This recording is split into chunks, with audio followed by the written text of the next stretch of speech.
3 orang preman menangkap seorang gadis. Di saat dia membunuh satu persatu orang jalan yang ingin menolongnya, dia masih bisa bertanya ke si gadis apakah dia takut. Gadis ini sudah ketakutan sekali. Mereka berpikir gadis ini adalah kiriman dari Tuhan untuk mereka. Si gadis langsung menabrak meminggirkan satu orang, dan berlari sekuat tenaga dengan kedua kakinya yang panjang. Lelaki di belakangnya pun mengarahkan pistol dan menembak. Tembakan pertama tidak kena, lalu tembakan kedua. Laki-laki ini seperti sedang memburu. Akhirnya ditembakkan ketiga gadis itu terjatuh. Di saat gadis ini siuman, mukanya terlihat seperti sudah dipukul. Laki-laki ini memang dasarnya tidak punya perasaan. Hanya karena masalah di jalan tadi mereka langsung melakukan hal seperti ini ke dia. Mereka menabrak seorang berambut panjang. Gadis ini yang melihat pun ingin menolongnya. Tidak disangka saat membawa orang itu masuk ke mobilnya, dia langsung dihalang. Gadis ini memutarkan kepalanya dan melihat sepasang mata. Matanya penuh dengan permintaan tolong. Tetapi orang yang di luar itu lebih memilih untuk tidak menolong. Ternyata orang-orang ini adalah kelompok pemburu. Mereka seperti bandit yang sangat ganas dan tidak melakukan kejahatan. Di malam hari gadis ini bermimpi.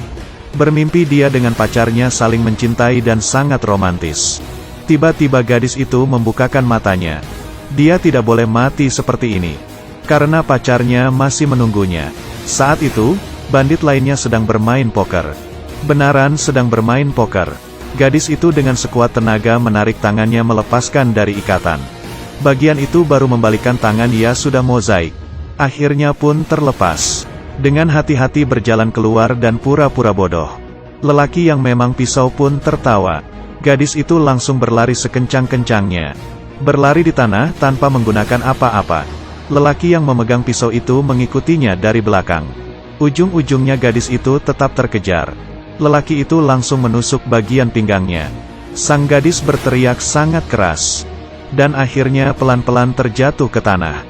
Pacarnya yang kehilangan kontak dengan si gadis pun melapor ke polisi. Seekor anjing liar berlari ke sana. Ada tangan yang keluar dari dalam tanah. Anjing itu mencongkel tangan itu keluar. Pria tua yang melihat pun langsung ke sana dan mencongkel tanah. Dan mengeluarkan seorang gadis.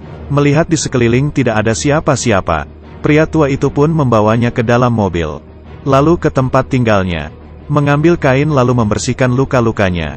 Dan obat untuk mengobati lukanya. Dan membalutnya dalam kain. Kemudian dia mengambil obor kecil dan dahan pohon. Dia sepertinya sedang melakukan ritual. Hingga anjing di sebelahnya terpaku. Ini adalah anjing dalam film ya? Pria tua itu mengangkat kepalanya melihat ke langit.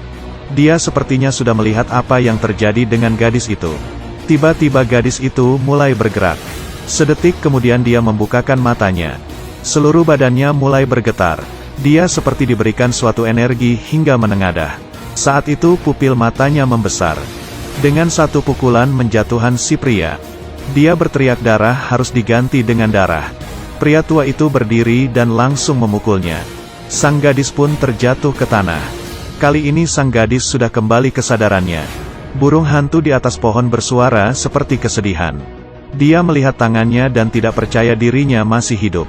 Tanpa alas kaki dia berjalan. Menemukan sebuah telepon umum dan menelepon pacarnya. Tetapi suaranya berubah. Lalu pacarnya sangat senang. Karena mereka sudah kehilangan kontak selama 2 bulan. Beberapa hari ini sang gadis sudah menjalankan hal-hal yang mengerikan. Pacarnya mematikan telepon dan langsung mencari posisinya. Saat itu sebuah mobil berjalan ke sekitar tempatnya. Dia yang panik langsung berjalan ke depan. Laki-laki itu adalah bandit yang melukainya. Melihat laki-laki itu energi di dalam tubuhnya mulai bergerak. Dia mengikuti pria itu ke dalam bar. Dan menatapi dia langsung. Dan menggunakan sebuah botol bir dan menyerangnya. Tidak ada belas kasihan kepada pria yang meminta belas kasihan. Saat pacarnya tiba pun dia sudah ditangkap oleh polisi. Sang gadis keluar dan melihat ke cermin. Ini baru awal dari balas dendamnya. Ternyata tidak lama kemudian dia menemukan seseorang. Menggunakan busur dan panah. Orang ini masih mau lari. Dia pun langsung menarik panahnya. Dan suaranya bukan lagi suara si gadis. Gadis ini mengambil anak panah. Persatu-persatu menusuknya ke si laki-laki itu. Terakhir di saat mau menusuknya, menempatkannya dulu sasaran ke luka yang sama. Dia berjalan di semak-semak dengan kepala menunduk. Aneh sekali, meski dia sudah terkena tembakan tetap saja tidak apa-apa. Kemudian dia membuka kain di lengannya. Dan lukanya sudah mulai ada serangga. Gadis ini menemui si pria tua untuk mendapatkan kejelasan. Ternyata si pria itu sebenarnya tidak ada bermaksud untuk menghidupkannya kembali. Karena saat itu jantungnya sudah berhenti berdetak. Sekarang dia sudah bersatu dengan energi lain. Dan mereka mempunyai tujuan yang sama, yaitu balas dendam ke bandit-bandit itu. Di sisi lain, pacar sang gadis yang tetap tidak menemukannya. Dia sangat merindukannya. Padahal sang gadis itu berada di luar jendela, tetapi dia tetap tidak bisa menemuinya sekarang. Setelah gadis itu pergi, pacarnya tiba-tiba diserang. Bandit itu menangkap dan memasukkannya ke mobil. Tiba-tiba sang gadis muncul dan langsung membunuh satu orang. Gadis itu mengejar mobilnya dan langsung melakukan aksinya. Mengambil pisau di lantai dan ingin membunuh supir. Tetapi pria itu tiba-tiba mengerem mobil sehingga gadis itu terjatuh. Dan langsung menabraknya. Gadis itu merawat lukanya. Saat itu tiba-tiba ada sebuah arwah yang keluar dari tubuhnya. Perlahan-lahan muncul seorang lelaki. Dan muncul juga sebuah kapak. Sebuah kalung. Dia malam hari berubah menjadi prajurit yang tak terhentikan. Lalu setelah itu muncul gambar mozaik lagi. Setelah balas dendamnya selesai. Singkatnya ini adalah pertarungan antara si gadis dan bandit. Lalu karena badannya yang semakin membusuk, dia menggali lubang dan menguburnya untuk dirinya sendiri. Pacarnya yang buru-buru juga melihat kejadian itu. Dia menggunakan bensin untuk mengantarkan pacarnya untuk terakhir kalinya. Lalu api menyala dan kedua arwah perlahan-lahan menghilang.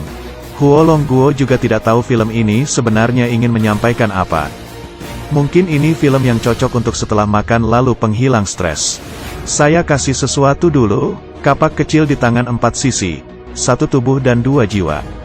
Sejak itu sang gadis tidak lagi menjadi api besar bau bakar. Aku Huo Longguo, yang suka ikuti terus ya. Terima